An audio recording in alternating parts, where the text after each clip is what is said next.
Assalamualaikum warahmatullahi wabarakatuh. Nama saya Nur Atirah binti Muhammad Razib. Saya memegang nombor matrik 078955. InsyaAllah, untuk video tugasan individu ini, saya akan mengulas sebuah artikel yang membincangkan tentang isu atau masalah yang berlaku dalam kalangan pelajar remaja. Tajuk artikel yang akan saya ulaskan adalah persepsi pelajar terhadap perlakuan agresif yang berlaku di 5 buah sekolah menengah di kawasan Bandar Johor Bahru.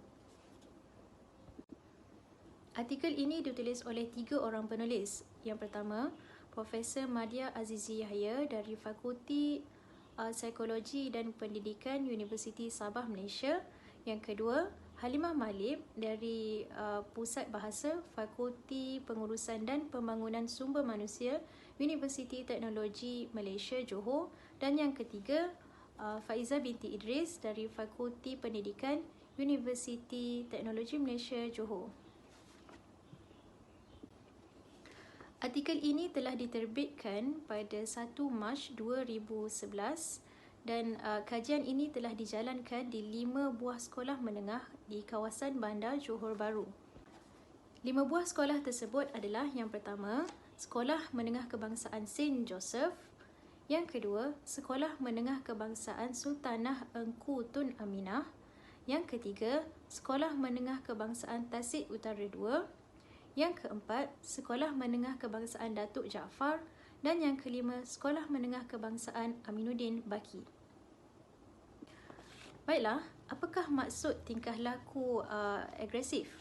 Maksud tingkah laku agresif yang dimaksudkan dalam kajian ini adalah merujuk kepada tingkah laku atau perbuatan negatif sama ada secara fizikal, lisan atau secara psikologi yang dilakukan oleh seseorang yang lebih berupaya dilakukan terhadap seorang yang kurang upaya atau tidak berupaya.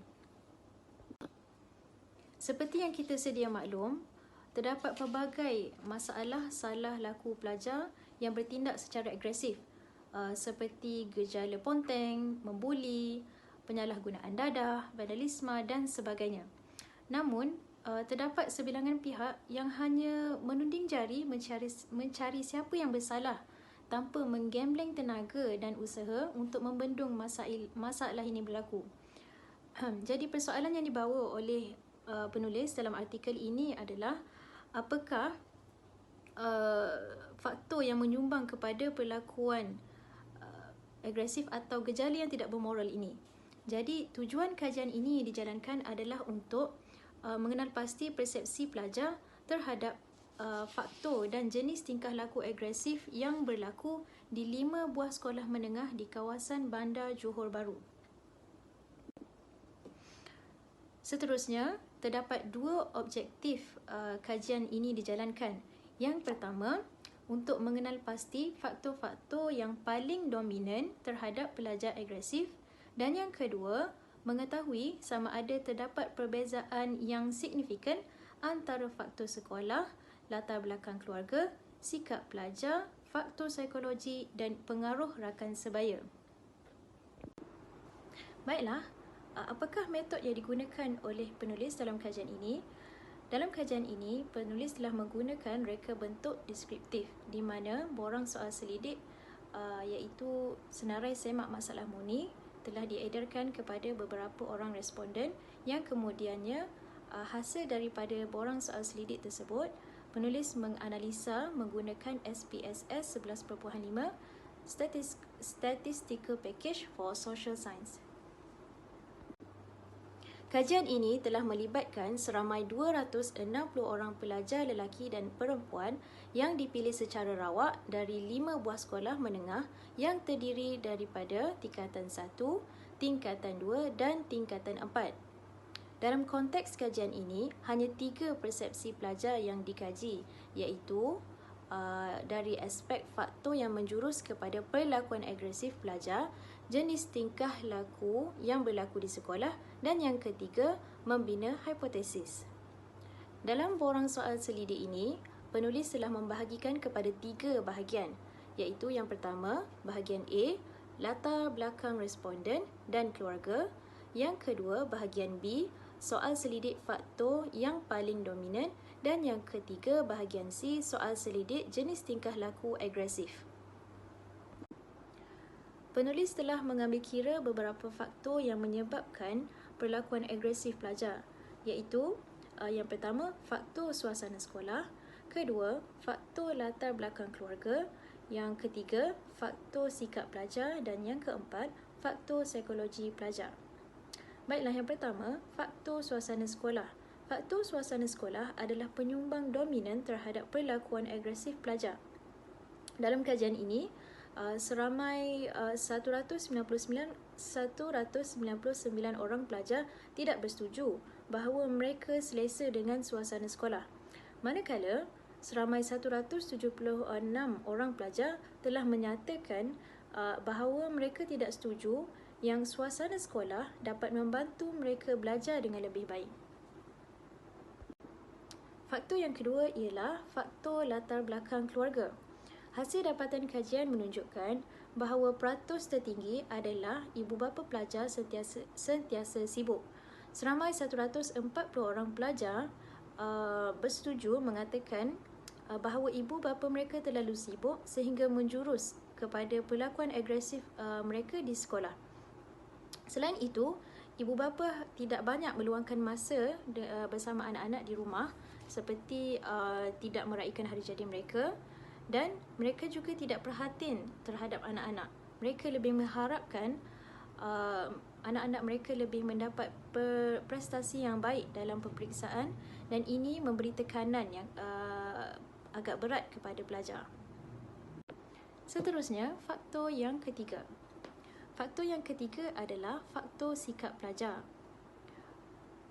Daripada kajian yang telah dijalankan, ramai pelajar bersetuju bahawa mereka suka untuk mencuba sesuatu yang baru. Ini tidak aneh lagi dalam kalangan remaja, kerana pada peringkat umur remaja, majoritinya mereka lebih suka mencuba sesuatu yang baru, sama ada perkara tersebut perkara yang negatif ataupun positif. Dan sekiranya mereka mencuba sesuatu yang negatif, itu dapat menyumbang kepada berlakunya perlakuan agresif dalam pelajar. Selain itu, hasil dapatan kajian juga menunjukkan bahawa ramai pelajar tidak dapat menumpukan perhatian di dalam kelas sewaktu sesi pembelajaran. Namun, mereka lebih suka melibatkan diri dalam program sekolah. Baiklah, faktor yang keempat, faktor yang terakhir adalah faktor psikologi pelajar. Purata semua pelajar di Sekolah Menengah Kawasan Bandar Johor Bahru tidak bersetuju bahawa faktor psikologi adalah dapat menjurus kepada perlakuan agresif mereka.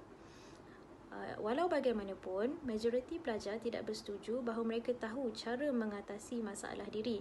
Kebanyakan pelajar tidak dapat mengawal perasaan marah menyebabkan mereka melakukan perkara yang agresif.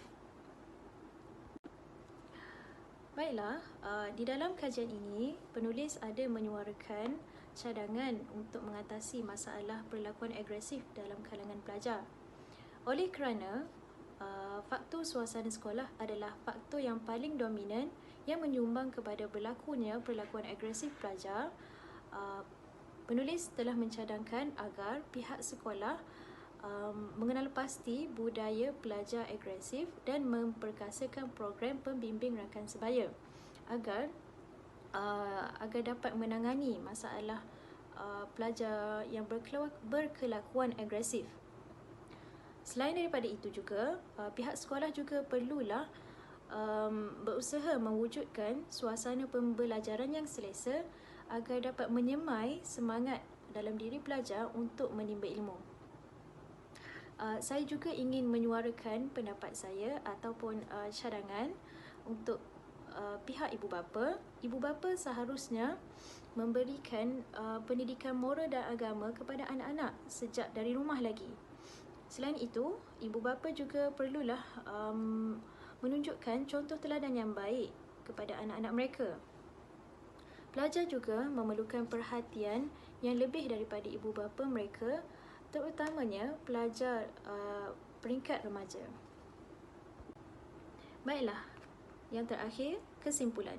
Daripada hasil kajian yang dijalankan, dapat disimpulkan bahawa faktor yang paling dominan ialah faktor suasana sekolah yang mempengaruhi pelajar berkelakuan agresif di 5 buah sekolah menengah harian biasa di kawasan Bandar Johor Bahru. Selain itu, kajian mendapati tidak dapat perbezaan yang signifikan di antara faktor suasana sekolah, latar belakang keluarga, sikap pelajar, psikologi dan rakan sebaya. Oleh itu, semua pihak mesti memberikan komitmen yang tinggi seperti pihak sekolah, guru, rakan sebaya dan pelajar itu sendiri untuk menangani masalah ini kerana remaja merupakan aset negara. Jika masalah ini dibiarkan, ini akan merosakkan generasi yang bakal menjadi pemimpin pada hari esok. Sekian saja daripada saya. Assalamualaikum warahmatullahi wabarakatuh.